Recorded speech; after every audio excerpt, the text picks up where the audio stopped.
devastation you see here was caused by the explosion of the bomb above this 0 point. Only the strongest buildings are left standing. On August 6, 1945, the American bomber Enola Gay dropped the first militarily deployed atomic bomb, decimating the Japanese city of Hiroshima. Just 3 days later, a second and final bomb was dropped on the city of Nagasaki, ending the tragic story of World War II. The dropping of these bombs broke both social and scientific barriers, altering and twisting the world into a more scientifically advanced but fearful place. Through years of difficult scientific research and experiments, a team of nearly 129,000 people across the United States created a bomb, more deadly than any seen before it. Upon the detonation of the atom bomb, a barrier of science and peace in the world was broken, and there was no going back. So let's wind the clock back 12 years to 1933. Leo Szilard, a young Hungarian physicist, theorized that it may be possible to cause a chain reaction through atoms and create a nuclear bomb. If you were to heat a uranium atom extremely, it would split, causing the next atom over to split as well, creating a massive reaction that could create an explosion that would have the damage range 10 times bigger than an 11-ton bomb. To achieve a nuclear bomb, one must have nuclear fission, which is what Szilard theorized. But in 1938, a German scientist known as Otto Hahn actually achieved fission in the lab. With great concern, physicist Enrico Fermi met with Szilard, and with the newfound knowledge that the Germans had achieved fission, decided that a bomb needed to be made in America before it was made by the Nazis. Both decided that they needed to write a letter to FDR, who was president at the time, although they realized they did not have the reputation for their letter to receive any attention. However, Szilard knew someone who did. He called upon his good friend Albert Einstein to help him craft a letter to FDR. In this letter, Einstein says, "Some recent work by E. Fermi and L. Szilard, which has been communicated to me in manuscript, leads me to expect that the element uranium may be turned into a new and important source of energy in the immediate future.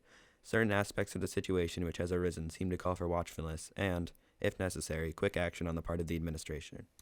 Einstein brought up several points that he believes should be brought to the president's attention. He reports that it may become possible to set up a nuclear chain reaction in a large mass of uranium, and said, this phenomenon would also lead to the construction of bombs, and it is conceivable, though much less certain, that extremely powerful bombs of a new type may thus be constructed. He also mentions that if the bombs are to be created, it should be the U.S. who creates it first, and it should be done soon. After receiving the letter, FDR agreed that the bomb needed to be created, so he created a weapons program so secret that not even Congress knew about it. Its codename, the Manhattan Project. Most of the scientific progress of the program happened in a few locations, the first of which was the University of Chicago. In December of 1942, underneath the football field, Enrico Fermi created the first controlled nuclear chain reaction called Chicago Pile 1. The second and most important location in the production of the atom bomb fell to the Los Alamos Laboratory in New Mexico. There, Julius Robert Oppenheimer, known today as the father of the atomic bomb, supervised the process of the atom bomb's creation. In an interview 20 years later, Oppenheimer revealed that he did not volunteer to oversee it, but was instead chosen to oversee it. Underneath the Manhattan Project, they were also developing a plutonium bomb with the same premise as the uranium bomb, where splitting an atom and a chain reaction follows. On July 16, 1945, they did exactly that and had the first successful detonation of a plutonium bomb, codenamed the Trinity Test.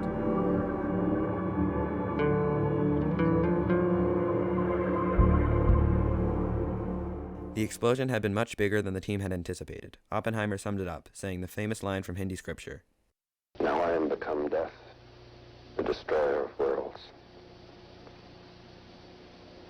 I suppose we all thought that, one way or another. But plans changed in May 1945 when the U.S.'s main target for the bomb, Germany, surrendered. So it turned its eyes to the war in the Pacific, and they decided that they wanted to end it. They had a new weapon with untold power and devastation that had never been seen by the world before. There was only one decision left. Should they use it? After FDR died in office, Harry Truman became president. The decision to drop the bomb and end the war had now fallen to him. Most historians agree that an invasion of Japan would be very costly on human life, some estimating that they may lose between 400,000 and 1 million soldiers. When asked about his decision to drop the bomb, Truman said, "Let there be no mistake about it. I regarded the bomb as a military weapon and never had any doubt that it should be used. The top military advisors to the president recommended its use, and when I talked to Churchill, he unhesitatingly told me that he favored the use of the atomic bomb if it might aid to end the war." The usage of the bomb also had two other upsides. A, it would justify the absolute cost of the bomb, both money and time. The other was that it would intimidate any other foes that may have grievances with America. It was decided. The U.S. would drop a nuclear bomb on Japan. But the question arose, where in Japan? There were several options, and each one would have a different effect. The choice was so difficult that an entire committee was created to finally pick one location. They contemplated dropping the bomb over Tokyo Bay, or a remote military base, to show the world the power of the bomb with little to no loss of life.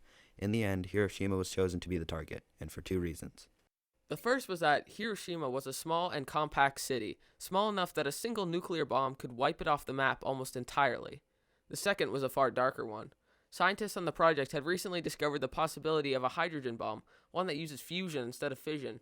It would convert 100% of its hydrogen into pure energy. Needless to say, scientists and military officials alike were frightened of future enemies bringing this deadly technology to the battlefront. The committee decided that to properly show the world exactly what a bomb like this could do, they would have to use the bomb in a deadly way. They hoped that this would convince the rest of the world that atomic bombs shouldn't be used in warfare. A special type of Boeing B-29 called the Enola Gay was chosen to drop the fateful bomb. After many days of practice and briefings, Paul Tibbets made liftoff from Tinian Island at 2:45 and began a 6-hour flight to the final destination. At 9:15 on August 6, 1945, Little Boy dropped over AOA Bridge. For 43 seconds, the bomb traveled 355 miles an hour toward its detonation spot. For 43 seconds, everything was normal in Hiroshima.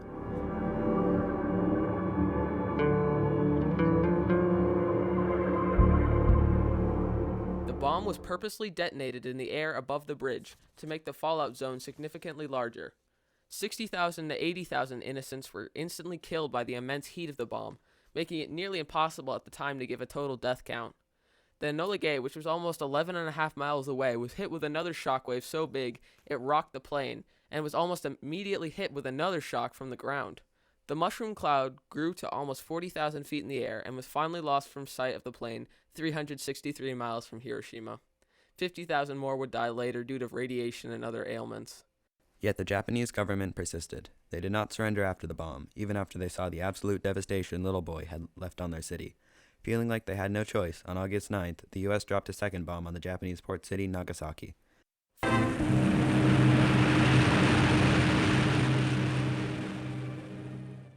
Giving in to pressure, Japan surrendered on September 2nd, 1945, officially ending World War II, and putting an end to a conflict that took 75 million lives and spanned 3 continents. But the story of the nuclear bomb did not end there. In fact, it had barely begun. The world was shocked by the absolute power the U.S. demonstrated, but the glory was short-lived. In 1949, Russia dropped its first nuke, which spawned a political rivalry that would last until 1991, known as the Cold War. This Cold War brought about a new age for humanity, both scientifically and socially. Once the bomb was created, a lot of the scientists from the Manhattan Project directed their attention to nuclear power, which is a process similar to the atom bomb, using fission to create heat that would spin turbines in a nuclear power plant to generate energy. However, the cost of this scientific breakthrough may be greater than its payoff. For almost 42 years, the world lived in fear of a massive nuclear war between the world's greatest superpowers. Nuclear bomb drills became commonplace in schools during the 50s. America developed a deep hatred of communism. Both the Vietnam War and the Korean War occurred because of the Cold War. Fear was rampant, and a nuclear holocaust was on everyone's mind. But finally, in late 1991, the Soviet Union dissolved, and the Cold War came to an end. Over 125,000 nuclear bombs were created during the massive arms race. Although the threat of nuclear war has subsided over the years, as we reflect on the effects of the nuclear bomb on Japan, we are reminded of the constant threat that with the push of a button, the world may end in seconds. Even today, nations across the globe install regulations to try to limit each other's power. Fear, although less than it was, is still here, and Hiroshima and Nagasaki still stand as a solemn memorial of what happens when the full power of warfare is released.